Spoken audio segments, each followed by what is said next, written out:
Halo, assalamualaikum warahmatullahi wabarakatuh. Selamat siang teman-teman semuanya. Pada video kali ini saya akan berbagi sedikit tentang bagaimana kita trading dengan menganalisa base mati dan juga base hidup. Sini akan saya bagikan informasi ini khusus buat teman-teman yang ingin belajar ataupun teman-teman yang masih bingung mencari entry posisi yang baik, entry posisi yang memiliki risiko yang sangat rendah ya. Oke, konsep ini saya berikan nama yaitu konsep base mati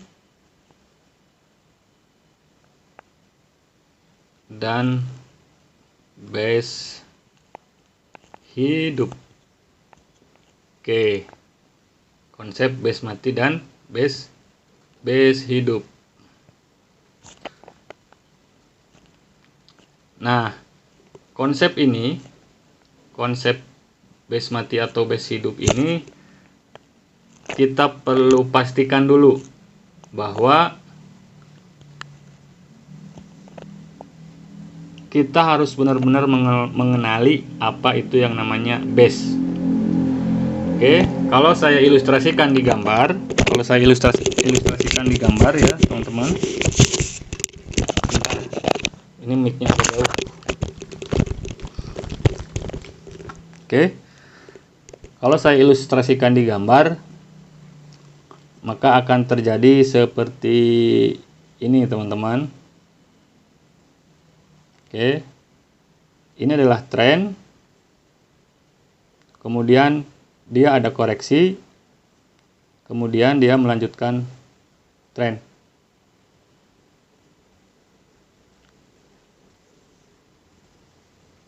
Dia melanjutkan tren. Oke, ini adalah pola yang kita sebut dengan rally, base rally. Dia naik, dia bikin base, kemudian dia naik. Inilah yang kita sebut dengan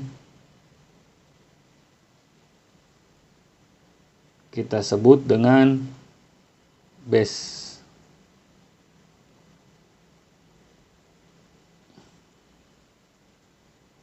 Oke, ini adalah base. Ini base baru tercipta ya teman-teman. Ini baru tercipta. Rally, base, rally. Rally, koreksi, rally lagi. Inilah base kita. Nah, ini adalah base yang baru saja terbentuk. Artinya base ini adalah masih hidup. Lalu bagaimana kita mengambil posisi kita ketika terjadi pola seperti ini? Konsepnya seperti ini teman-teman, bahwa base hidup sama dengan re-entry. Oke ya, base hidup sama dengan re-entry, sedangkan base mati sama dengan reversal. Ya, base hidup adalah re-entry, base mati adalah reversal. Oke. Kita sudah melihat di sini ada rally, base, rally. Artinya tren sedang naik. Maka dari itu, ketika terjadi base di sini, ini adalah base hidup karena baru saja tercipta.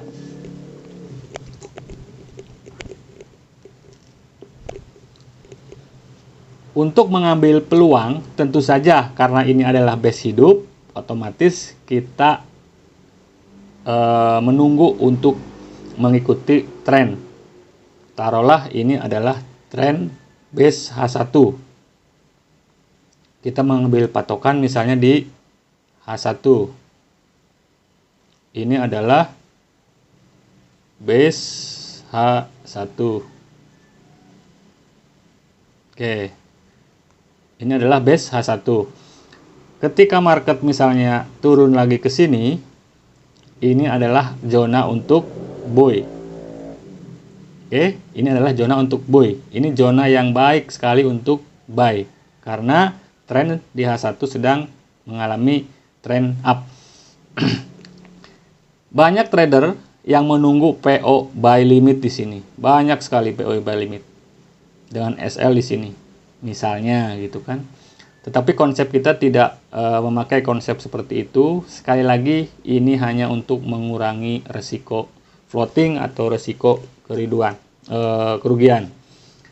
Konsep kita adalah pastikan setelah market nyampe ke zona buy di H1, di base hidup H1, pastikan dulu market benar-benar siap untuk naik. Barulah kita open posisi untuk buy. Sebelum ada tanda-tanda atau ciri-ciri market naik, jangan kita open posisi buy. Kemudian pertanyaannya adalah gimana caranya tahu? Bagaimana caranya tahu itu market mau breakout base H1 atau mau mantul lagi ke atas? Ya, itu yang pertanyaan itu yang sering saya dapat ya. Ketika harga nyampe di base hidup H1, bagaimana kita mendeteksi ciri-cirinya market itu akan naik atau akan breakout? Oke, caranya cukup simpel ya. Konsep yang sama bisa kita pakai. Oke. Di sini ini adalah base H1 ya. Market koreksi, ke sini. Cus koreksi. Market koreksi.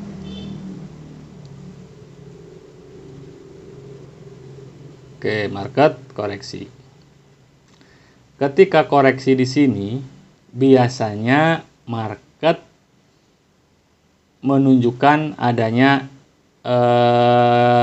pintu, memberikan kita pintu. Memberikan kita pintu dengan dia juga membentuk base kecil di sini.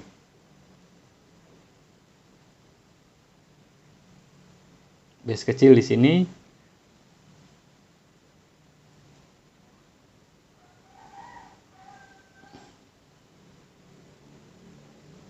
Oke, kita ganti dulu warnanya yang warna hitam supaya tidak keliru.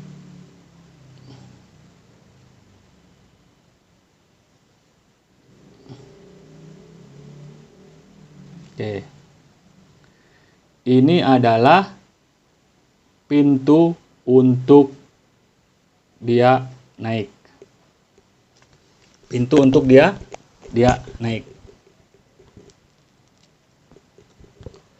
Kalau kita mau buy, teman-teman, perhatikan. Kalau kita mau buy, pastikan dulu base ini mati. Pastikan dulu base ini mati. Ini adalah zona hidup, teman-teman. Zona base hidup. Bisa saja dia mantul, kembali ke bawah, lalu breakout base H1. Apa yang terjadi? Ya kita floating. Kita loss atau kena SL karena mungkin kita sudah pasang buy limit di sini. Ternyata market bolos ke bawah, breakout ke bawah. Itu yang kita tidak suka. Jadi untuk buy, pastikan ini mati dulu ya teman-teman, dengan ciri-ciri adalah dia breakout ke atas, kemudian kita tunggu dia retest ke bawah, dia akan naik.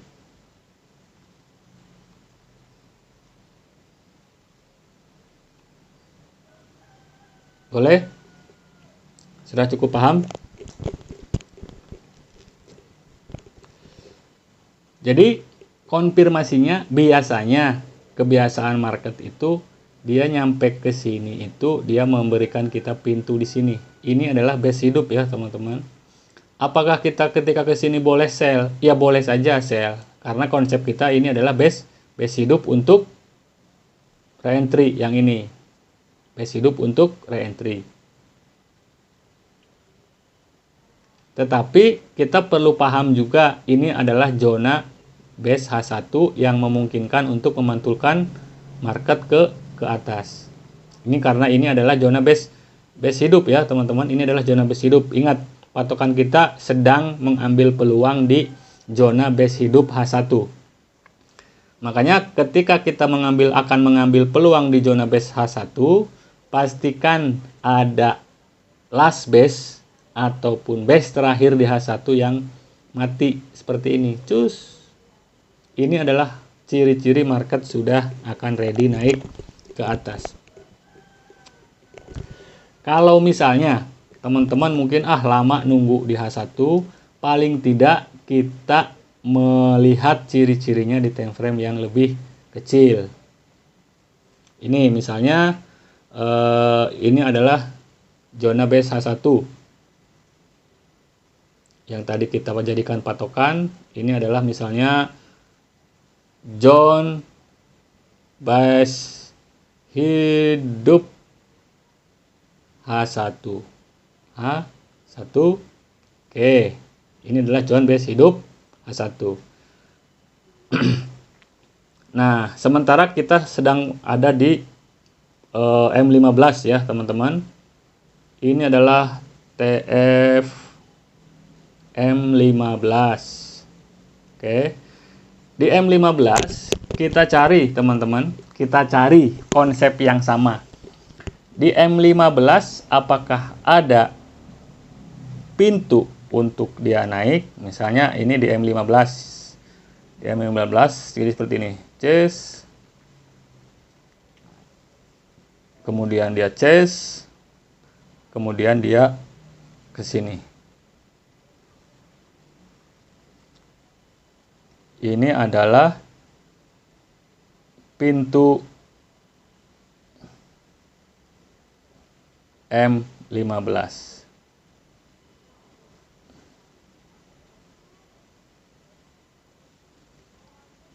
Zona base hidup M15. Zona base hidup M15. Oke.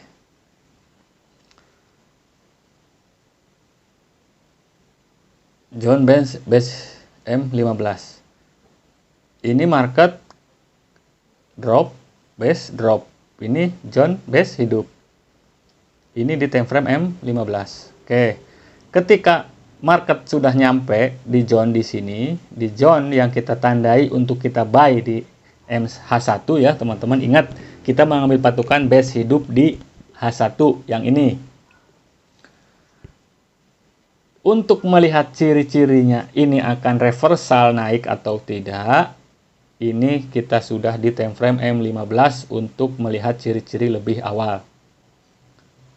Di time frame M15 kita lihat adakah base terakhir di M15. Misalnya ini ada ya teman-teman. Ini adalah pintu kita. Sebelum misalnya ini mati, kita tidak boleh buy sama sekali. Tidak boleh buy sama sekali. Karena ini bisa saja di sini retest, balik lagi, retest, balik lagi, retest, balik lagi, jebol ke bawah. Kita SL. Atau kalau dibiarin kita floating. Maka dari itu untuk meminimalisir kerugian, meminimalisir posting, pastikan teman-teman ini dimatikan dulu. Ini di breakout dulu. Ingat, konsepnya adalah base mati adalah reversal. Base, kalau ada base yang mati, dia akan balik arah. Kalau ini mati di breakout, berarti dia sudah mau balik arah ke atas. Yang tadinya base drop, drop base drop, dia akan berubah menjadi rally base rally. Oke, ingat ya, base hidup adalah untuk re-entry. Kita sedang misalnya melihat base hidup di H1, kita sedang melihat base hidup di H1 yang ini. Kita ambil peluang base hidup untuk re-entry buy, karena ini ada pola rally base rally, ini otomatis adalah base hidup. Tetapi kita tidak sedang pancung, tidak sedang langsung buy di sini. Karena bisa saja market kan bolos ke bawah. Maka dari itu kita harus memastikan di time frame yang kecil, cari konsep yang sama. Tunggu ada base mati, baru kita buy, layer di sini. Boleh, kalau udah terjadi seperti ini, kita boleh layer. Tetapi untuk di sini langsung buy limit di sini tanpa ada melihat time frame kecil, ready, market sudah ready atau belum naik. Biasanya kalau belum ada base mati, dia akan langsung terjun ke bawah. Kalau misalnya di sini ada base dimatikan, ini berarti adalah base mati untuk pembalikan arah atau reversal. Karena mungkin H1 kelamaan, ya tadi kita balik ke time frame M15, kita cari konsep yang sama, adanya base mati untuk buy di sini, mengikuti dari patokan di H1 yang memang ada zona base hidup. Oke teman-teman, sampai di sini mudah-mudahan teman-teman paham. Ini adalah konsep bagaimana kita meminimalisir resiko floating, resiko SL yang tidak jelas, karena kita mencari konfirmasi terlebih dahulu sebelum entry.